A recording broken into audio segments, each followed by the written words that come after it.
Hi everyone.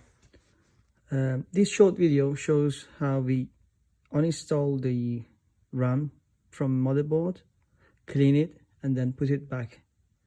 It's a simple process, but we need to follow the few steps not to damage the slot and also not to damage the RAM.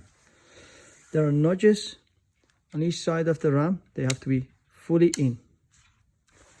If you want to take them off, we have to just simply press one side open and then the second side, and then we simply take it out, put it in, and then the same for that one.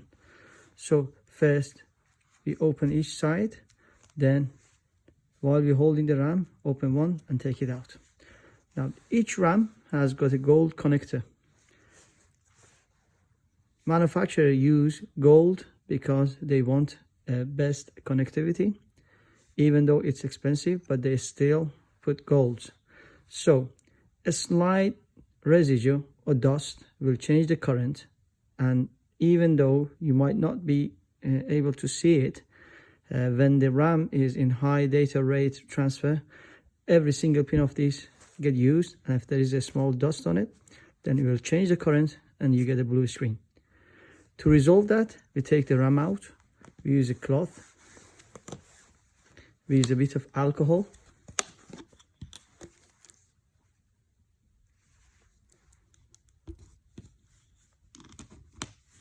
and then we rub against the gold bit, nowhere else. So we just rub against the gold bit, make sure we don't take out any resistors.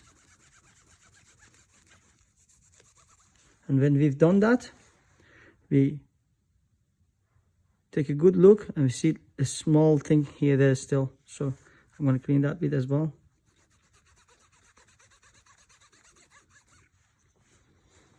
Yeah, should be no scratches, very clean, all the pins clear.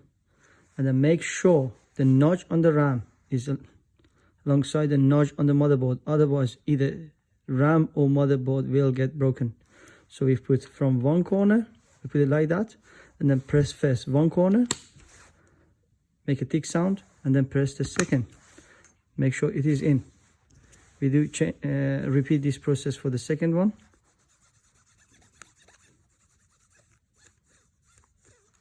And then again, make sure the notches are the same. Make sure that the RAM is in properly. Now when it is standing on its own, we first press one, we make a tick sound, and then second one. That's it.